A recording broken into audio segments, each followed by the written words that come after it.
Welcome, I'm Dr. Janine Bowring, naturopathic doctor, and today I'm discussing 8 things your stool says about you. This is a popular topic. I had the kids actually help me with my demonstrations, which we're going to go through, and it's really important, I think, to know and to educate ourselves, to educate our children as well, as to what a normal stool or poop really should look like, and that's what we're going to go through now. This is based off of the Bristol stool chart, and what we've done is with the help of, this is something that dietitians actually share with their patients. So what we've done is we've added in some great descriptions that the children understand, and this is something that dietitians work with their patients and with their parents as well, so that you can really get an understanding. So, let's go through the different types of poop, and do you know which one is and represents the healthiest type of poop? Well, we're going to get there in just a second.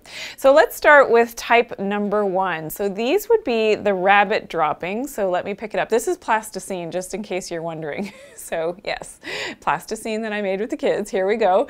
So these are the rabbit droppings, and they're separated hard little lumps. Of course, these are a little bit, exaggerated in terms of size. They may be much smaller than this in an actual stool, and they can be like, small little nuts. And this would be an indication of some constipation, so lack of water. These are things that, and the causes of constipation is something that I shared in another video, so that make sure that you check that out. So that would be a dried out, harder stool, and it looks like rabbit dropping. So not the healthiest one that we're aiming towards. Okay, now the one that I made up is the meatballs. So this would be, a little bit larger than the rabbit pellets, which was type 1. So the meatballs is the one that I sort of added to the list, and they would be larger sort of hard clumps as well, and these can be very difficult to pass.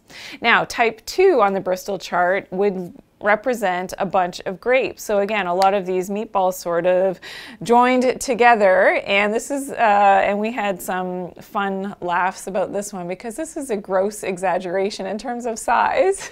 So I had to explain to the kids, well, how large do you think a stool can actually be coming out of a human? So you can appreciate that this is quite a bit larger than what I would think most humans would pass. But anyways, yeah, so that looks like the bunch of grapes, and again, very hard and difficult to pass, and another sign of that constipation.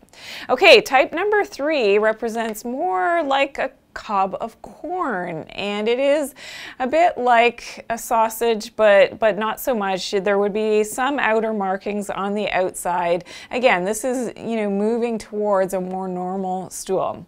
Now type 4 on the Bristol chart, this is the gold standard. So this is the healthy poop, and representing, it's a smooth on the outside, it's easy to pass, and it's more like a sausage or a snake. And the reason that it's S-shaped is that represents, of course, that it has now evacuated out of the last part of the large intestine, out the rectum, and that is S-shaped, so that would be a great normal poop.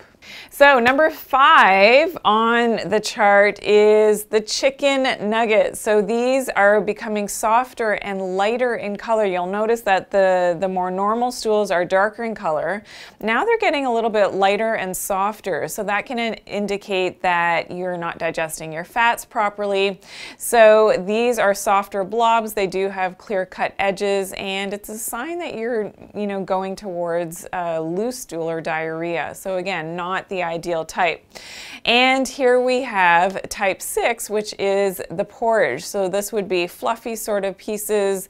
They have ragged edges. It's a very mushy stool. Again, more towards that diarrhea, and not a healthy indication based on the color as well, because it's lighter in color. It could be floating as well, which is a sign that you're not digesting your fats appropriately. There could be something going on with your liver and gallbladder in these instances. And number 7 on the list is the gravy. So yeah, sorry to be disgusting, but that would be a very loose, watery stool. It's not solid at all. It's mostly entirely liquid, and again, a sign of diarrhea, and that there's not enough perhaps fiber in the diet. So check out my other video on how to deal with this and what you can do to get back to that normal S-shaped stool. Again, the gold standard for a healthy stool. The dark sinkers, that's what we're looking for. So I hope you have some questions and comments about this video. I know, on other social platforms, I had a lot of comments on this content, so I'd love to hear from you in the comments below. Be sure to share this video with your friends, with someone that you know might need this information and needs to get healthier in terms of digestion. That's of course why I'm sharing this information in the first place. Please be sure to give me a big thumbs up. I know that you love this content, and if you're new here, make sure that you're subscribed.